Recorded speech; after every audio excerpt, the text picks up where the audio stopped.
পলকের মতো ভারত বলছে ওরা নাকি বাঁধের গেট খুলে নাই, বাঁধের গেট নাকি আপনি আপনি খুলে গেছে। তাও যদি হয় খুলে যাওয়ার পর কি সাথে সাথে ভারত আমাদেরকে জানাইছে এই ধরনের বন্যায় প্রত্যেকটা ঘন্টা প্রত্যেকটা মুহূর্ত গুরুত্বপূর্ণ, সাথে সাথে জানাতে পারলে অনেক প্রাণ সম্পদ বাঁচানো যাইত। ভারত তো জানানোর প্রয়োজনীয়তাটুকু অনুভব করেনি। এর আগেও ভারত এই ধরনের আচরণ দেখাইছে বহুবার। আন্তর্জাতিক আইন বা নীতির তোয়াক্কা করে নাই, করবেই বা কেন? আমাদের বাংলাদেশকে তোরা একটা স্বাধীন দেশ হিসেবে মানেই না। সে কারণে গত ১.৫ দশক আমাদের ঘাড়ের উপর বসায় রাখছিল গণখুনি, শিশু হত্যাকারী, গুম, ক্রসফায়ার, আয়নাঘরের স্রষ্টা হাসিনাকে। আমাদের স্বাধীনতা, সার্বভৌমত্ব, আঞ্চলিক অখণ্ডতার উপর ক্রমাগত আঘাত করছে ভারত। এই নির্মম মানব সৃষ্ট বন্যা ভারতেরই হীন জঘন্য নীতির বহিঃপ্রকাশ। তাছাড়া আমরা আমাদের নিজের শক্তিতে ভারতের পোষা কুকুর গণখুনি হাসিনা ফ্যাসিস্ট সিস্টেমকে পরাজিত করে প্রকৃতপক্ষে ইন্ডিয়া আউট করে দিতে পারছি। ভারত তার প্রতিশোধ নিচ্ছে নানাভাবে। এই বন্যা ভারতের প্রতিহিংসা ছাড়া আর কিছু না। ভারতের এই জিঘাংসার দাঁত ভাঙা জবাব অবশ্যই আমরা দিতে পারি, অবশ্যই তার উপায় আমাদের হাতে আছে। কি জবাব দেব এটা ভারত কল্পনাও করতে পারতেছে না। এই এপিসোডের শেষে সেই আলাপটা করব। কিন্তু এই প্রফেসর ইউনূসের সরকার কি সেই পথে হাঁটতেছে? এই দেখেন প্রফেসর ইউনূসের এক উপদেষ্টা কি কইতেছে। আপনার সাথে যদি আপনার প্রতিবেশী রাষ্ট্রের চুক্তি নাও থাকে, তারপরেও আন্তর্জাতিক আইনের কিছু নীতি আছে, যেমন কারো ক্ষতি করতে পারবেন না, যেমন আপনি সহযোগিতা করবেন। এগুলোকে বলে no harm principle, international cooperation principle. আর ভারতের সাথে আমাদের তো কিছু নদী নিয়ে চুক্তি আছেই। সে প্রেক্ষিতে আমার উত্তর হবে যে হ্যাঁ, উজানের দেশের উপরে যারা উজানের দেশ, তাদের ভাটির দেশকে জানানোর কথা, যখন এরকম অস্বাভাবিক বৃষ্টিপাত হয় বা পানি ছেড়ে দেওয়ার দরকার হয়, আগে একটু জানিয়ে দিতে হয়। তাহলে একটু প্রস্তুতিটা রাখা যায়, অন্তত মানুষজনগুলোকে সরিয়ে নেওয়া যায়। আপনারা দেখেছেন যে গতকাল আমাদের প্রধান উপদেষ্টা মহোদয় ভারতের হাই কমিশনের সাথে মিটিংয়ে বসেছিলেন, সেখানেও এই বিষয়টা উত্থাপিত হয়েছে। আমরাও সিদ্ধান্ত নিয়েছি যে আমাদের পররাষ্ট্র মন্ত্রণালয়ের মাধ্যমে এইরকম অবস্থা ভবিষ্যতে যাতে আর না হয়, বাংলাদেশের মানুষের যেন অভিন্ন নদীকেন্দ্রিক এইরকম মনুষ্য সৃষ্ট সমস্যা নয়। প্রাকৃতিক যেটা, সেটা তো আর কারোর হাত নেই, কিন্তু আমরা যদি একটু আগে থেকে জানতে পারতাম তাহলে আমাদের প্রস্তুতিটা একটু রাখতে পারতাম। তো সেটা মানুষের কারণে, না জানানোর কারণে যাতে আমাদের কোনো এরকম বড় সমস্যা না হয়, সে ব্যাপারে ভারতকে আমরা আমাদের প্রস্তাবনাগুলো জানাবো। ভারত 50 বছর ধরে পানি নিয়ে প্রতারণা করছে, আন্তর্জাতিক আইনের তোয়াক্কা করে নাই। এখন আমাদের বিশ্বাস করতে হবে যে তারা তাদের কৌশল বদলাবে, কারণ প্রমিত ভাষায়, শান্তিনিকেতনী ভাষায়, রবীন্দ্রসঙ্গীতের সুরে রেজওয়ানা তাদের কাছে সবিনয়ে আবেদন করতেছে। আমাদেরকে সেটা বিশ্বাস করে বসে বসে আঙুল চুষতে হবে, তাই না? বাংলাদেশ ভারত কূটনৈতিক রিলেশনের রিয়ালিটি, তার ইতিহাস সম্পর্কে জ্ঞানবিহীন এই সমস্ত অথর্ব, অরাজনৈতিক, ভীরু আর নির্বীর্য উপদেষ্টারা কার্যকর ব্যবস্থার দিকে না গিয়া পররাষ্ট্র মন্ত্রণালয়ের উপরে দায়িত্ব চাপাই দিয়ে পার পেতে চাইতেছেন। অথচ আমাদের হাতে খেলার শক্ত কার্ড আছে। ধরেন আজ সরকার ভারতের প্রতি এরকম নতজানু না হয়ে শহীদ আবু সাইদের মতো সাহস করে বুকসিতা তিস্তা প্রকল্প যদি চীনকে দেওয়ার সিদ্ধান্ত নিত, তাহলে আগামীকালই ভারত দৌড়ে আসতো, হাত জোর কইরা গ্যারান্টেড লিখে রাখতে পারেন। কিন্তু এইসব অথর্ব, ভীরু, অরাজনৈতিক, কাপুরুষ উপদেষ্টা পরিষদ পরিবৃত হইয়া প্রফেসর ইউনূস আমাদের শক্ত কার্ডকে ব্যবহার করতে পারবেন কিনা তা নিয়ে আমার সংশয় বাড়তেছে। আমি শঙ্কিত যে 1-11 অনুপ্রবেশকারীদের হাতে সরকার ক্রমান্বয়ে হয়ে পড়ছে 1-11 দ্বিতীয় সংস্করণ। এটা বাংলাদেশ 2.0 না হইয়া ক্রমাগত 111 2.0 হইতেছে। দেখেন ডিজিএফ এর বট বাহিনী কিভাবে প্রফেসর ইউনূসের সরকারের সমালোচনা করলে ঝাঁপায় পড়তেছে আমার প্রোফাইলে আইসা। এটা তো প্রফেসর ইউনূসকে জবাব দিতে হবে যে ডিজিএফ এর বট বাহিনী কিভাবে এখনো কার্যকর থাকে। এ দেখেন কপি পেস্ট কইরা কমেন্ট করতেছে প্রফেসর ইউনূসের পক্ষে। হ্যাঁ, আমাদের ট্যাক্সের টাকায় প্রফেসর ইউনূস কি জানে ডিজিএফ এর বট বাহিনী কি এবং তারা কিভাবে আমাদের উপর অত্যাচার করছে? ডিজিএফ এর বট বাহিনীর উপর প্রফেসর ইউনূসকে ভরসা করতে হচ্ছে এখন। এই অবস্থায় ছাত্র জনতা তাদের ক্ষমতায় বসাইছে, তাদেরকে দুর্বার আন্দোলন চালাই যেতে হবে ভারতের প্রতি নতজানু আচরণ চিরতরে খতম করার লক্ষ্যে। তিস্তাবাদ নির্মাণে চীনের প্রস্তাব গ্রহণ করার জন্য তীব্র চাপ সৃষ্টি করতে হবে এই সরকারের উপরে। আমি আনন্দিত ঢাকা বিশ্ববিদ্যালয় সহ সারা বাংলাদেশের ছাত্ররা আওয়াজ তুলছে, বন্যায় যদি মানুষ মরে 7 সিস্টার্স থাকবে না রে। শুনেন।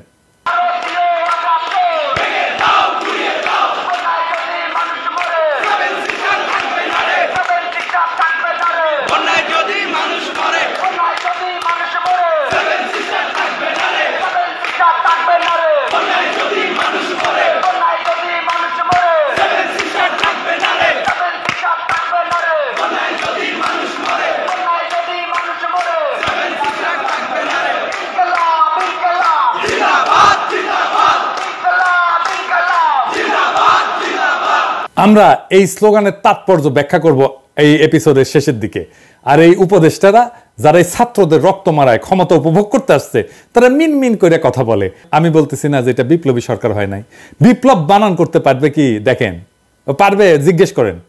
যাই হোক, তিস্তাবাদ কি এই জিনিসটা একটু জানি।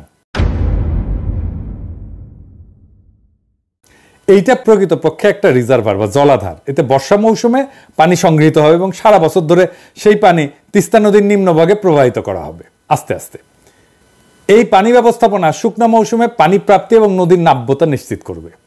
এটা আমার মনে হয় বাঁধ আর জলাধার নিয়ে কেউ কেউ বিভ্রান্তিতে আছে বা বিভ্রান্তি ছড়ানো হচ্ছে। সামাজিক যোগাযোগের মাধ্যমে দেখতেছি কেউ কেউ বলতেছেন বাদ দিলে তা কেবল পানি আটকাবে, কিন্তু সেই পানি ভারত ফেরত পাঠায় সেই দেশকে ভাষায় দেওয়া যাবে না। এখানে ভারতকে ভাষায় দেওয়ার কথা উঠতেছে না, এইটা পাগলামি। আমরা বলছি জলাধার বা রিজার্ভারের মাধ্যমে পানি ব্যবস্থাপনার কথা। তিস্তা প্রকল্পের উদ্দেশ্যই তাই। এইরকম একটা প্রকল্প বন্যা রোধে কিভাবে কাজ করে সেটা চীনের বিশাল 3 গর্জেস প্রজেক্ট দিয়ে বোঝা যায়। এই বিষয়ে জার্নাল অফ হাইড্রোলজিতে একটা অনুসন্ধানী নিবন্ধ প্রকাশ করছিল। এইটা এই ধরনের বিষয় খুবই অথরিটেটিভ একটা প্রকাশনা। এটার লিঙ্ক কমেন্ট বক্সে দিয়ে দিচ্ছি, আগ্রহীরা যেন পড়তে পারেন। এই আর্টিকেলের কনক্লুশন হচ্ছে ইংরেজিতে, তো ইংরেজি যখন লিখেছে তাহলে ঠিকই লিখেছে, তাই না? তবে বাংলা হইতেছে যে এই বাঁধ বন্যা রোধ বিদ্যুৎ উৎপাদনের মাধ্যমে বিশাল অর্থনৈতিক এবং সামাজিক অবদান রাখছে। এটা কিন্তু চাইনিজ প্রোপাগান্ডা না, এটা একটা মর্যাদাশীল আন্তর্জাতিক জার্নালের কথা। চীন এই 3 গর্জেস প্রজেক্ট করছিল বন্যার প্রকোপ থেকে রক্ষা পেতে, আমরাও তাই চাই। সেই সাথে পানিকে ব্যবহার করে ভারত যাতে আমাদেরকে তার ইচ্ছাধীন রাখতে না পারে, হাসিনা টাইপের ফ্যাসিস্ট সরকারকে আমাদের উপর আবার চাপাই দিতে না পারে এবং আমাদের স্বাধীনতা, সার্বভৌমত্ব এবং আঞ্চলিক অখণ্ডতাকে আঘাত করতে না পারে, আমরা সেটাও চাই। দিল্লি দাসী গণখনি হাসিনা সংসদের দ্বারা বলছিল যে সে চীনের কাছে এই প্রকল্পের জন্য টাকা চাইছে, কিন্তু এরপরে ভারতের পায়ে এই প্রকল্প বিসর্জন দিচ্ছে। তা সত্ত্বেও প্রকল্পটা করা হবে সেই মর্মে সরকারি সিদ্ধান্ত এখনো বহাল আছে। এই সরকারকে যেটা করতে হবে, প্রফেসর ইউনূসের সরকারকে, তা হইল ভারতের খপ্পর থেকে প্রকল্পটি উদ্ধার করিয়া চীনকে দেওয়ার নীতিগত সিদ্ধান্ত নেওয়া। নীতিগত সিদ্ধান্ত এই কারণে বলতেছি যে চূড়ান্ত সিদ্ধান্ত নেওয়ার আগে এই প্রকল্প পরীক্ষিত এক্সপার্টদের দিয়ে পর্যালোচনা করে নিতে হবে, যাতে করে ডিজাইন, ঋণের পরিমাণ, শর্ত, বাস্তবায়নের সময়সীমা ইত্যাদি আমাদের স্বার্থের অনুকূলে হয় এবং এর এই যে অর্থনৈতিক, সামাজিক, পরিবেশগত যে প্রতিক্রিয়া সেটাকে মিনিমাইজ করা যায়। মোট কথা, এই প্রকল্পের স্বচ্ছতা এবং আমাদের স্বার্থ পূর্ণ নিশ্চিত করেই আমরা চূড়ান্ত সিদ্ধান্ত নেব। এছাড়া আমরা চাই যে প্রকল্প শেষে অন্যান্য চীনা প্রকল্পের মতো চীনা সরকার আমাদের হাতে প্রকল্পের কাজ বুঝাইতে চলে যাবে। এটা কেন কইতেছি, কারণ ভারত বিভিন্নভাবে প্রচারণা চালাইছে যে প্রকল্পের মাধ্যমে চীনারা নাকি চিকেন নেকের কাছে আইসা গাইডা বসবে, এতে নাকি তাদের নিরাপত্তা বিঘ্নিত হবে। আমরা জানি এটা ভারতের একটা সুতা। চীনারা আমাদের দেশে কোনো প্রকল্প শেষ করে থাকে যায় না, ইন্ডিয়া থাকছে, রামপালে আছে, কয়লা বিদ্যুৎ কেন্দ্রের এমডি পর্যন্ত ইন্ডিয়ান, ওইখানে শত শত ইন্ডিয়ান আছে। ভারত এই ধোয়া তোলার আসল কারণ হইল এই ধরনের প্রকল্পের মাধ্যমে আমরা যেন পানি নিয়ে ভারতের উপরে নির্ভরশীলতা কাটায় না উঠতে পারি। এটা আমাদের দ্বিপাক্ষিক রিলেশনের, আমাদের বিরুদ্ধে ভারতের একটা বিশাল লিভারেজ বা অ্যাডভান্টেজ, যেটা তারা ব্যবহার করছে বারে বারে। এই জন্যে ভারত যাতে এই ধরনের সুতা তুলতে না পারে আমরা তা নিশ্চিত করব। তিস্তা প্রকল্প চীনকে দেওয়ার সিদ্ধান্ত নেওয়ার সময় এখনই। এটা কেবল বন্যা রোধ এবং সারা বছর পানি প্রাপ্তির বিষয় না, এটা ভারতের উপরে এতকাল পানির জন্য যে নির্ভরশীলতা সেটাকে খতম করার বিষয়। এই কাজে ব্যর্থতার মানে হইল হাজারো শহীদের প্রাণদান নিষ্ফল হওয়া। আমাদের স্বাধীনতা, সার্বভৌমত্ব, আঞ্চলিক অখণ্ডতার উপরে আধিপত্যবাদী ভারতের আগ্রাসী কালো হাত জিআই রেখা আমরা কোনো অবস্থাতেই তা হতে দেব না। আমি তাই ছাত্র জনতাকে আহ্বান করব, আপনারা তিস্তা প্রকল্প চীনকে যাতে নীতিগতভাবে দেওয়া হয় সেই সিদ্ধান্ত নিতে সরকারের উপর তীব্র চাপ সৃষ্টি করেন। এই সরকারের 1-11 গ্রুপের বাইরেও অনেক উপদেষ্টা আছেন যারা এর সমর্থন করবেন বলে আমি বিশ্বাস করি। তাদের হাত এবং প্রধান উপদেষ্টার হাত শক্তিশালী করেন, যাতে ভারত এবং তাদের দেশীয় এজেন্টদের সমস্ত বাধা অতিক্রম করে তারা এই সাহসী সিদ্ধান্ত নিতে পারেন। পানি কেন আমাদের জন্য জরুরি, নদী কেন আমাদের জন্য জরুরি, আসেন এই আলাপটা করি। বাংলাদেশের এই জমিন তৈরি করছে শিরা উপশিরার মতো বয়ে যাওয়া নদ নদী, তারা জলের সাথে বয়ে আনছে পলিকণা, এবং পলিকণা জমে জমে তৈরি হয়েছে আমাদের পায়ের নিচের মাটি, বদ্বীপ বাংলাদেশ। এই দেশের বিশাল সবুজে যে প্রকৃতি এবং প্রাণের সমারোহ, সেই সমস্ত আয়োজন নিশ্চিত হয় পানির বিপুল প্রবাহে। পানি এবং প্রাণের এক অবিচ্ছেদ্য মানিক জোর। পুরা দক্ষিণ এশিয়ার প্রতিবেশ এবং প্রাণ ব্যবস্থা টিকে থাকার অলঙ্ঘনীয় শর্ত হচ্ছে পানির এরকম অবাধ প্রবাহ। অথচ বাংলাদেশের বেলায় পানির এই চলাচল আটকে দিচ্ছে প্রতিবেশী রাষ্ট্র ইন্ডিয়া। বাংলাদেশের মানুষ সহ সব প্রাণের অস্তিত্ব হুমকিতে ফেলে দিচ্ছে, প্রাণ ব্যবস্থা, প্রাণ বৈচিত্র্য বিপর্যস্ত করা হচ্ছে। আপনি দেখেন এই বন্যায় কিভাবে গবাদি পশু ভাসে যেতেছে, দেখেন।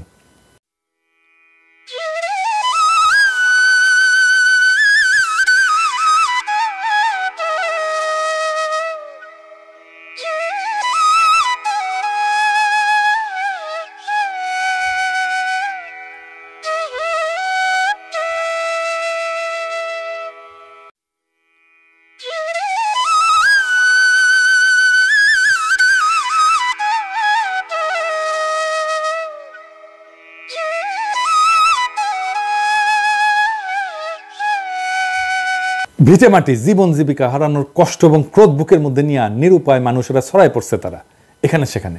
বাংলাদেশের মতো ছোট রাষ্ট্রের সাথে ইন্ডিয়ার এই বৈরীভাব, অভিন্ন আন্তর্জাতিক নদীগুলোর নিজেদের অংশে বাঁধ, ব্যারেজ, ড্যাম, নদী সংযোগ প্রকল্পের মাধ্যমে গায়ের জোরে একতরফাভাবে পানি প্রত্যাহার করতে থাকা, এইসবের বুঝি আর কোনো শেষ নাই। দুশ্মনীর এই ধারাবাহিকতা যদি ইন্ডিয়া বজায় রাখে তাহলে এই সংকট যে কোনো সময় তুমুল প্রতিরোধের রূপ নিতে পারে। আর সেই তুমুল প্রতিরোধ কোনোভাবেই এতদিন ধরে চলে আসা বাংলাদেশ ইন্ডিয়ার দ্বিপাক্ষিক সমস্যা হিসেবে থাকবে না। কিন্তু কেন থাকবে না? কেন এই দুই দেশের সীমানা ছাড়ায় এটা বাইরে ছড়ায় পড়বে? সমস্যার কি এমন গণিগত পরিবর্তন এবং চরিত্রগত ভিন্নতা তৈরি হয়েছে? কি কি নতুন উপাদান এসে যুক্ত হয়েছে এর মধ্যে? এখনকার আলাপ এটা নিয়ে। ইন্ডিয়ার পানি সন্ত্রাসের সম্ভাব্য পরিণতি কি হতে পারে তা নিয়ে আমি একটা গল্প বলবো। না, আমার বানানো গল্প না, এটা থ্রিলার। লিখছেন যুক্তরাষ্ট্রের সদ্য সাবেক এক ইন্টেলিজেন্স কর্মকর্তা ডুয়ান ইভান্স। 2007 সালে সিআইএ এর দায়িত্ব থেকে অবসরে যাওয়ার পরে এই আমেরিকান গোয়েন্দা কর্মকর্তা এই ডুয়ান ইভান্স একটা স্পাই থ্রিলার লেখে, নাম হইতেছে নর্থ ফ্রম ক্যালকাটা। এই ভারতের দাদাগিরি পানি সন্ত্রাসের কারণে কি বিশাল পরিণতি ডেকে আনতে পারে তার একটা ইঙ্গিত দেওয়ার চেষ্টা করছেন ইভান্স তার উপন্যাসে। নর্থ ফ্রম ক্যালকাটার এই বইয়ের প্লট হচ্ছে ফারাক্কা ব্যারেজ। একটা সন্ত্রাসী হামলায় ফারাক্কা ব্যারেজ উড়ায় দেওয়ার পরিকল্পনা সুতা ধরে একটু একটু করে আগাইতে থাকে উপন্যাসের কাহিনী। বইটাকে শুধু স্পাই থ্রিলার বললে সবটা বলা হয় না, এটা আসলে আন্তর্জাতিক দক্ষিণ এশিয়ার আঞ্চলিক রাজনীতিতে ক্ষমতার ভারসাম্যের লড়াই, পানি এবং প্রাণ সম্পদের উপরে কৌশলগত নিরাপত্তাজনিত নিয়ন্ত্রণ কায়েমের রাজনীতি ইত্যাদি বিষয়ে এমন একটা ভাষ্য যার কাঠামোটা উপন্যাসের, কিন্তু উপন্যাসের চরিত্র হচ্ছে গোয়েন্দা গল্পের। গল্পটা খুব টান টান, নানা মাত্রার আর সম্পর্কের যোগসূত্র তৈরি করা হয়েছে এই গোয়েন্দা ভাষ্যে। ঘটনা হইতেছে ফারাক্কা ব্যারেজের 25 বছর উদযাপন উপলক্ষে একটা বড় উৎসবের আয়োজন করছে ইন্ডিয়া। মানে চাক ভুম কইয়া ড্যান্স দিবে, এই দুইটা শেয়ার আর তো দেন অনেকদিন শুনি না এটা হয়েছে। সেইখানে এই প্রকল্পের মূল স্থপতিকে বিশেষ সম্মাননা প্রদান করা হবে। একে উপলক্ষ করে স্থাপনা এবং নির্মাণ খাতে ইন্ডিয়া কত বিশাল বড় তালেবর এই সাফল্য এবং শক্তি প্রদর্শন করবে আর কি। বিভিন্ন দেশের রাষ্ট্রদূত বড় ব্যবসায়ী বড় বিনিয়োগকারীকে আমন্ত্রণ জানানো হয়েছে এই অনুষ্ঠানে। আর অ্যাটমিক ডেমোলিশন দিয়া ফারাক্কা ব্যারেজের এই 25 বছর পূর্তি উৎসব, জমকাল উৎসবকে জয় বাংলা কইরা ফারাক্কা ব্যারেজ উড়ায় দেওয়ার কাছে রওনা হয়েছে একদল যুবক, 7 জনের। এই কাফেলার 7 জন বাংলায় কথা বলে। সমস্যা সমাধানে বাংলাদেশের সব কূটনৈতিক প্রচেষ্টা যখন বিফল, বাংলাদেশের অস্তিত্বের প্রতি যে হুমকি যে ব্যারেজ, সে ব্যারেজ বিষয়ে জাতিসংঘ যখন কিছু করতেছে না, তখন সেই ব্যারেজ উড়ায় দেবে বাংলায় কথা বলা 7 জন যুবক। এইটা হইতেছে এই উপন্যাসের উপজীব্য। এরা কারা? তারা কি এই মরুপ্রায় শুকনা নদীর স্তরে জীবন জীবিকার শর্ত হারানো উন্মূল কেউ? তারা কি এমন কেউ যারা ভিটামাটি হারায় উদ্বাস্ত? ফারাক্কা ব্যারেজে হামলার পাশাপাশি 12 ঘন্টার মধ্যেই আবার উত্তর পূর্ব ইন্ডিয়ার স্বাধীনতাকামী বিদ্রোহীরাও যুদ্ধ শুরু করবে এই উপন্যাসে। চারিদিক থেকে কোণঠাসা কইরা যাদেরকে এই সমীকরণে ঠেলে দিছে ইন্ডিয়া, তারা যুক্ত হয়েছে এই সমস্যার সাথে অনিবার্যভাবে। কি হইতে যাচ্ছে তাহলে? কি করবে বাংলাদেশ সহ এই অঞ্চলের মানুষ? কল্পনা আর নিরাপত্তা ঝুঁকির অনুমান নির্ভর এই গোয়েন্দা ভাষ্যে সম্ভব অসম্ভবের মানচিত্র ফুটে উঠছে। সেখানে বঞ্চনা, ক্রোধ, অসহায়ত্ব, প্রতিশোধের বারুদে কি অগ্নিশিখা জ্বলে উঠবে? তাছাড়া যেভাবে বাস্তব ক্ষেত্র প্রস্তুত হচ্ছে তাতে কইরা কি ঘটবে ইভান্সের এই উপন্যাসের বাইরে? বইটা পড়বেন। এই বইয়ের রাজনৈতিক ভাষ্য আমি দেখলাম ঢাকা বিশ্ববিদ্যালয়ের স্লোগানে, বন্যায় যদি মানুষ মরে 7 সিস্টার্স থাকবে না রে।